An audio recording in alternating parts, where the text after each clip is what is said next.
The Battle of Stalingrad was the deadliest battle in human history. In its duration, more Soviet soldiers died than the whole of the Allies combined. It's truly brutal. The Battle of Stalingrad also marked the turn of the tides of the Second World War. It no longer favored the Germans, but the Allies. After this battle, it all started going downhill for the Germans. Me and several other alternate history YouTubers would give our takes on what would happen if the Germans actually won this battle. Now, if you say that if they win at Stalingrad, they'll lose the next battle, so nothing would change, I would say that you're very wrong. In my opinion, a lot of things would change if Germany won the Battle of Stalingrad, but yes, it wouldn't change their fate, it would just delay it. There is no doubt that the war would get extended had Germany won at Stalingrad, so I bet that the nuclear bomb would be first used on them. If the Soviet Union underperforms, it's likely that the Allies can save Poland and Czechoslovakia from communist dictatorship for the duration of the Cold War. I hope I have shown you that many things will change, so now let me actually tell you what would happen. I'm no military genius, so let's assume that this battle was won somehow. Now what? First, I'll give you my take on what I think would happen. Then we would have possible history, Porphyrios History, Rip Lincoln and LoreDad. Truly a great collaboration between many content creators. In the pinned comment and the video description, I'll leave you with a form where you can vote on which scenario you find the most interesting, the most realistic, and the one you'd like to live in. Now let us see which YouTuber would get the most votes. For my take, I want to tell you that I think that actually a lot will change, hence why my take is so long. To start off with the obvious, the Germans were running out of oil to fuel their tanks and aircrafts. With the victory at Stalingrad, they would have free reign over the Caucasus, where they would secure the Azerbaijani oil fields. This is almost guaranteed to happen, as the Soviets cannot spare forces to defend this larger front line. This is why I think that they would abandon most of the Don-Kuban region and station their forces to defend the oil fields. The rest of the soldiers would retreat behind the Volga River. I also think that the siege of Stalingrad would be successful. This is because as the Soviets would be pushed back behind the Volga River, it would become increasingly harder for the Germans to push any further. For example, I don't think that Moscow could fall. The Germans would be too overstretched. While yes, the German army was the most powerful, it lacked supply as the Soviets were doing scorched earth tactics. For example, 99% of Stalingrad was destroyed during the battle. Even if Germany were to win, they just captured a lot of rubble. No railway stations, nothing. They would have to rebuild it once again. Due to these problems, I think that the Germans would just focus on taking Leningrad, as realistically, there wouldn't be any other objectives for the time being. The Allies would rush a D-Day, which was requested by the Soviet Union, so pressure would be relieved from their front lines. As this request would happen way sooner and more urgently, I think that Operation Overlord, also known as D-Day, would fail. This is because the British and the Americans disagreed heavily on what they should do and how they would land in Europe. The British wanted to take out North Africa first and then push into Italy, which is the weakest German ally according to the Brits. On the other hand, the Americans wanted to directly land in Normandy and push the Germans back. In our timeline, both plans actually happened. The British did their plan mostly in 1943 and the Americans in 1944. If the Allies were going to do a D-Day in northern France, they would need to speed it up by whole 1 or 2 years, hence why I think it would be unsuccessful. Historically, when the Americans landed in North Africa, they were initially defeated by the inferior German army, which was ill prepared and outnumbered. This is why I think the same thing would repeat, just at a larger scale. Even in our timeline, D-Day could have held had the German leadership done the Atlantic Wall. Considering all of this, my take would be that D-Day would also fail. So, what's next? Well, Africa is for sure going to fall under Allied control by 1943. If the Americans cannot land in Morocco, they would push from Egypt to Morocco, which would have some success. Moreover, since the Allies would commit to an early D-Day, this would mean neglecting the Japanese front, so the defeat of Japan would be slower. This would have several implications that I'll cover later.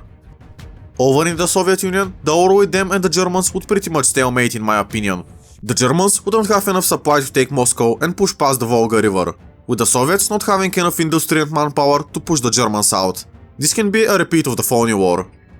At this point in time, the war can be over in German victory if the Allies surrender. Fun fact is that they won't, so Germany cannot see their victory.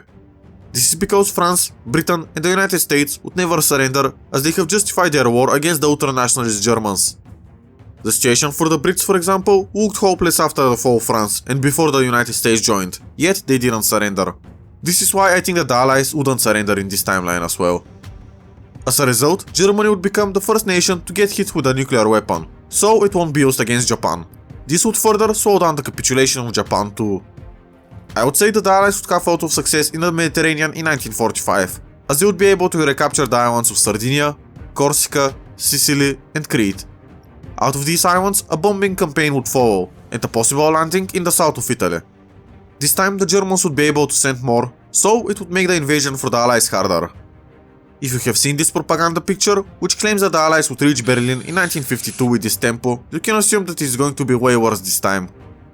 Nukes would start flying into Europe, but this time they wouldn't hit the Germans. My guess is that the Germans wouldn't think too much of the nuclear weapon that was used on them. To the ruling German regime, this was Jewish science, so they would use this as propaganda. Out of sheer ideology, the Germans will not go the distance to develop them, which would be their downfall.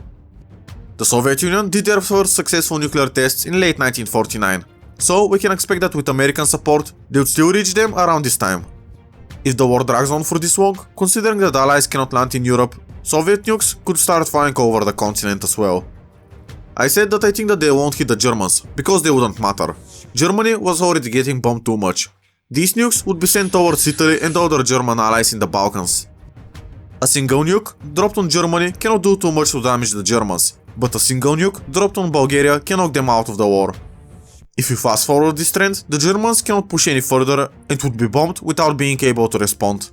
This war would drag on for a while, but it would eventually result in a German and Japanese defeat. I think that the Japanese would be first defeated, as the Soviet Union would also declare war on them and start sending nukes their way. We have the conditions for a Japanese surrender, so let's hope that Operation Downfall never happens.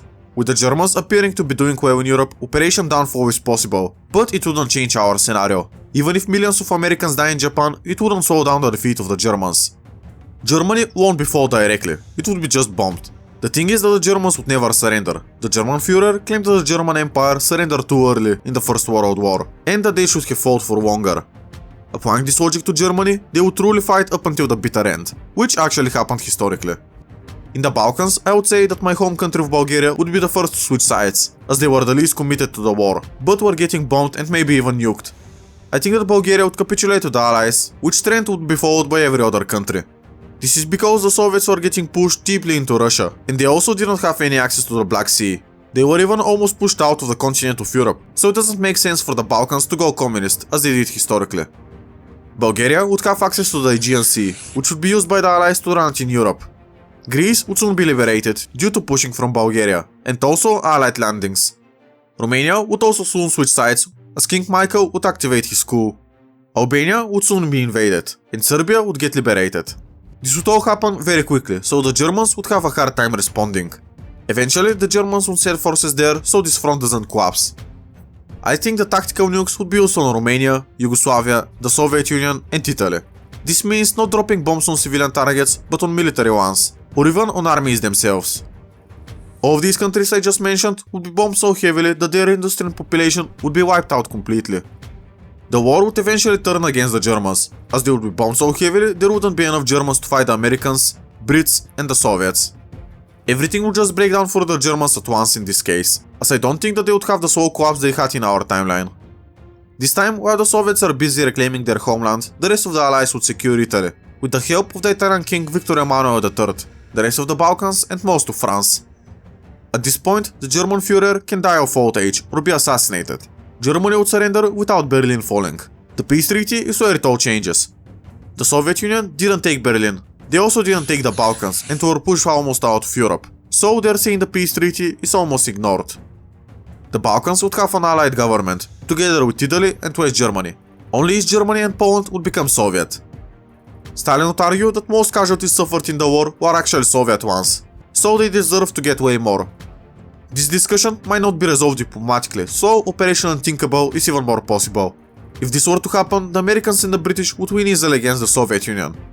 This is because the Soviets use tactical nukes on their own homeland, so they can push the Germans away. 80% of German-occupied Soviet Union would be completely destroyed and void of any people. Similar situation would be in Romania, who can have lower population than Bulgaria, depending on how badly they get nuked. The situation in Germany and Italy are the same, with the Italians maybe going down to 10 million and the Germans to 20 million. In our timeline, the Second World War saw 75 million casualties. This time, it can see around 500 million. Maybe we should be happy that the Russians managed to hold the city at all costs, as the alternative is truly scary.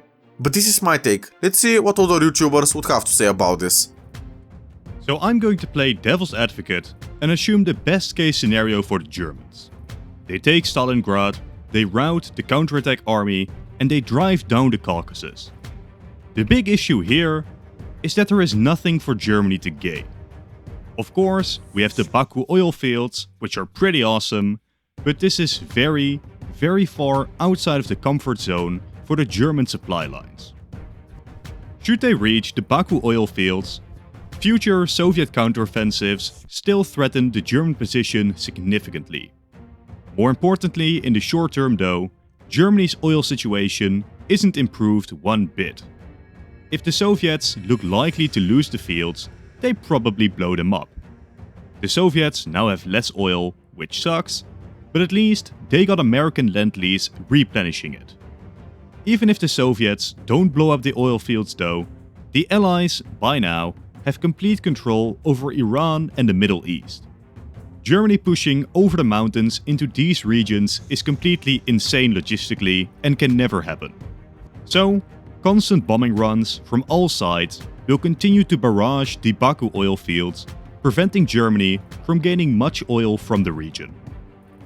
But even if we assume that with perfect anti-air, the extraction of the fields is fixed by Germany and their position stabilizes for a little while, the logistical operation to take the oil out of the oil fields, take it back to refineries in Europe, and then bring it back again to the east to resupply the German forces is still major. Not impossible, but also not an appealing investment with Soviet and Allied harassment of the infrastructure and extraction of the crucial resource, as well as the continuous threat of a new Soviet counteroffensive, which we know is definitely coming at some point. So while it would be completely wrong to say that Stalingrad doesn't matter, it also isn't a great tide turner for Germany. The main takeaway is that the Soviets are crippled in the short and long term. Estimates vary, but about 80% of Soviet oil extraction and refinement happened around the Caucasus. Of course, Lend-Lease will ensure that the Soviet tanks aren't running out of oil soon, but the post-war world would be significantly changed. For one, the Soviets may never reach Berlin before the war is over. It would take a while for the Soviets to get American oil in, and especially to prepare their new counterattack, depending on how much of a disaster the first one was. While the Soviets definitely recaptured the fields in '43, by this point it has been double destroyed. First by the Soviet and the Allies themselves, and then by the retreating Germans. It would take years for the Soviets to get their oil production back up to what it used to be.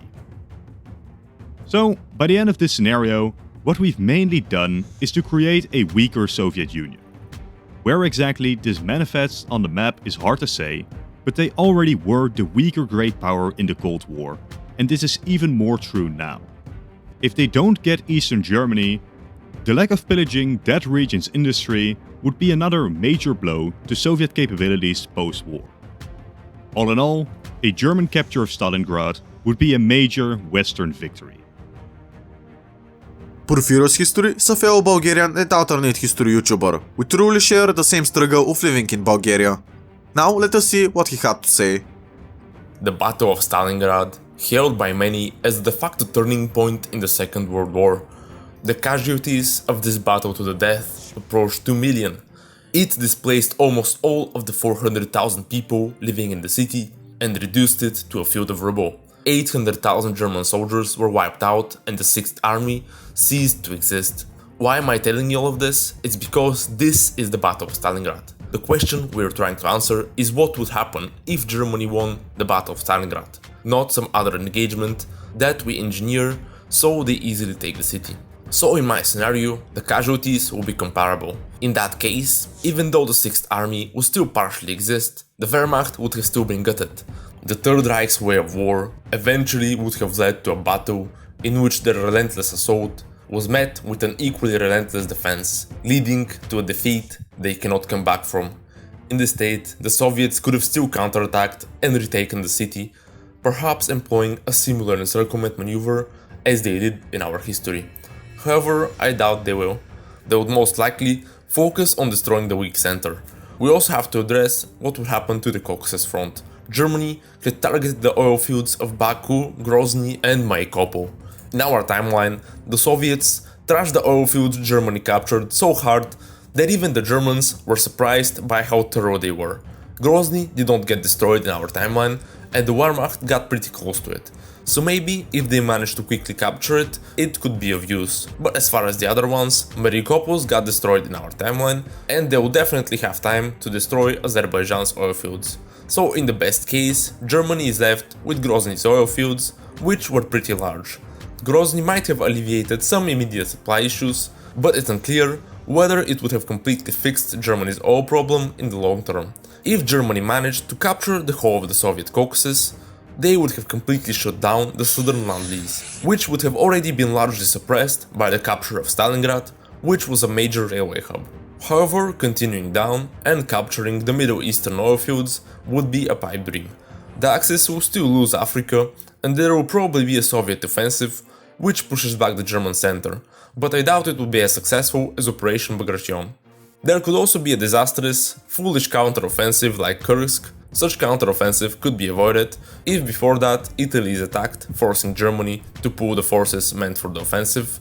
And since the Wehrmacht would have more forces, they would probably contain the situation in Italy better and might be able to keep Rome. However, the day would still happen and be successful. Operation Bodyguard was a major success in our timeline, and this deception campaign would still make the Germans think that Normandy was a distraction, so even if they had more forces and fuel, they would not focus them on the real invasion. A pushback is also less likely, since the Allies had the sea and air power, even if we assume Germany had more oil. In our timeline they launched an all-out air campaign, and the beachhead still rapidly expanded. But this does not mean that the Third Reich would still be in as bad of a position as it was in our timeline. The East would be relatively stable, so more forces would be transferred to defend the West. Operation Dragoon might be successful, but it depends on where the Axis has deployed its forces. Overall, the Western Front would move much more slowly and would face fierce and substantial resistance. In rough estimates, the victory in Stalingrad would have probably delayed the war by less than a year. So I believe that by 1945, Germany would be in a similar situation that they were in mid-1944. This opens the possibility for something similar to Operation Watch on the Rhine, or the Battle of the Bulge. This was the last major German offensive, and it was surprisingly successful. Considering the fact that they had so little fuel, the plan was to capture Allied fuel supply near the front line. They even technically encircled the division. It is possible, and I dare say it likely in some circumstances, that this operation manages to encircle a major part of Allied soldiers. This would be an ironic reflection of 1940, causing a major blow in Allied morale. This would be really bad for Germany. The US would once again be presented with the possibility to avoid American military casualties in exchange for the lives of Axis civilians. And if the encirclement on the Western Front is bad enough and would cause a major delay in the campaign against Germany, the USA, as in our timeline, would probably use the nuclear option. This would cause the German war effort and morale to collapse. The high-ranking party members and officers will seek a place to escape. Naturally, they would gravitate to faraway locations like Argentina, South America, the South Pole, and of course, the Moon. They would build an underground network, allowing them to cooperate and build up their forces. Eventually, the resurrected Axis will strike back, utilizing orbital bombardments and detonating tactical nuclear weapons on all major Allied cities. So, overall, if Germany won Stalingrad, they would conquer the world and destroy all resistance. Now, let us see what Rip Lincoln had to say about this. I think Germany would probably be able to secure control over the Caucasus oil fields. This would bolster the war effort against the Soviet Union, but it would be far from a decisive blow to the Soviets. Rather than leading to a German victory on the Eastern Front, I think this would just lead to a prolonged European war. Even when Germany secures the oil fields, they really lack the ability to make significant use of it at the time. I mean, Germany's army primarily used horses to manage their logistics. I don't ride horses myself, but I know that they don't use oil. So I just don't see how holding the oil fields would lead to a decisive victory for the Germans. It's not like they had 10,000 empty trucks lying around just waiting for oil. I mean, at one point they even offered to trade 1 million Jews for 10,000 trucks from the Allies. That just tells you they were severely lacking in motorized transport. So the war lasts a couple more years, and in fact I think that Germany would have to stretch out its forces even more to manage a larger front against the Soviets, as well as to occupy more territory. This, coupled with millions of more German losses, would thin out German defenses in Western Europe even more, allowing a delayed Operation Overlord to blitz through even more of Europe in our timeline, with a couple nukes taking out German cities as part of the offensive. In this new Europe, the Germans are still defeated, but the Soviets are astonishingly weakened. Nationalists in Ukraine and the Baltic states are able to take advantage of the neutered Soviet and German governments to form their own independent states. With the Western Allies pushing into Central Europe, they're able to offer direct support to pro-independence forces in Ukraine and the Baltic states, allowing them to keep their independence from Moscow. The countries in Eastern Europe maintain full independence from the USSR, and something like the Warsaw Pact never forms. The war in the Pacific Theater, however, probably lasts until the end of the 1940s, as the US is not going to accept anything less than Japan's unconditional surrender, and would most likely need to develop more nukes to do that. However, in this timeline, it takes many more nuclear weapons and millions of more civilian casualties before Japan surrenders. However, the vastly weakened Soviets aren't able to offer substantial support to the communists in China, so the nationalists win the Chinese Civil War, and the US also occupies all of Korea, including the North. In summary, most likely the war ends more favorably to the Western Allies, but with tens of millions more people dead, and at least a dozen cities in total nuked across Europe and Asia. After Lincoln, let us see who is next and what they had to say. Hey everyone, it's not your dad, but your LoreDad, here to provide my take on how a German victory in the Battle of Stalingrad would have affected the outcome of the Second World War. One major reason why the Axis wanted Stalingrad was access to the Baku oil fields. The German army was significantly lacking this vital resource to keep up their war effort, and thus, it was one of Hitler's greatest priorities. With the seizure of Stalingrad, the ability for the Germans to properly secure these resources for themselves was finally possible. While Germany may have been able to facilitate an elimination of the Caucasus divisions after seizing Stalingrad, by this time, Iran would continue to be occupied by the Soviet and British forces, meaning an encirclement would be impossible. In order to attempt to encircle these defenders and cut off supplies, the Nazis would support pro-Axis partisans through airdrops. While the Germans repair Stalingrad's logistics, they fortify the Volga River, eager to prevent a Soviet recapture of the city. With the Allied capture of northern Africa and invasion of Italy, the forces of the Axis would be consistently losing their advantage. While Stalingrad's seizure would be a great boon for Axis morale, the Germans would need to eventually evacuate their Caucasian acquisitions. While they wouldn't be able to maintain an occupation of the region, they would have gained a significant advantage. By managing to gain oil for a short amount of time, they would have enriched themselves and denied this resource to the Allies. The Soviet counteroffensives and the Allied landings in France would gain them significant territory. The only logical decision by the Germans would be to fortify a defensive position against the USSR, potentially following the Dnieper and Dvina rivers. This is the only way that any sort of potential counteroffensive against the Allies after D-Day would be able to turn things around, say in the Battle of the Bulge. With the extra oil and the denial of resource to the Soviets, the defensive mindset in the East would allow for a stronger resistance in the West. However, this would require the Nazis to act out of character. Therefore, it would not be enough to change Germany's fate. Over time, the Allies would have made enough advances into Eastern and Western Europe that the Polish would gain the confidence to perform their Warsaw Uprising. The uprising would be supported by American airdrops, allowing for the Polish government in exile to gain significant legitimacy in the countryside. The Axis in Europe would eventually crumble, but in an alternate way. The Democratic Allies would have been able to make more progress in Europe, leaving Poland as a split nation in the front line of the new Cold War. The Berlin dynamic would manifest in Warsaw instead, as the remnants of the Warsaw Uprising would allow for the Democrats to secure a section of the city, while the rest would be subsumed into a communist republic. The Soviets in this timeline may not withdraw from Iran, citing the resistance supported by the Germans during their Caucasus invasion as reason enough to doubt the Shah and his motives, leaving Iran split between an allied and communist regime, which would quickly fall to anti-imperialist forces in favor of the Comintern. While gaining a large ally in Iran would have been a significant boon, they would not have had enough confidence to invade Manchuria, leaving it to be conquered by the Republic of China. And with less resources, the eventual continuation war between Chiang Kai-shek and Mao Zedong would result in a Republic of China victory. Thank you, Rewriting History, for letting me be a part of another collaboration. Overall, we mostly agree that Germany would still lose, unless you're Porphyrios History. Communist China would never rise to power, and while some borders are unclear, for example, some said there is going to be split Germany, some said there is going to be split Poland, and some didn't know at all. We agree that the West would be in a stronger position as a result of Germany winning at Stalingrad. The Cold War is going to be drastically altered. Remember to check the video description or the pinned comment, so you can vote on your favorite scenarios. I suggest you take a look at this video, where you're in charge of commanding Germany in World War I and you try to make them win. I hope to see you there.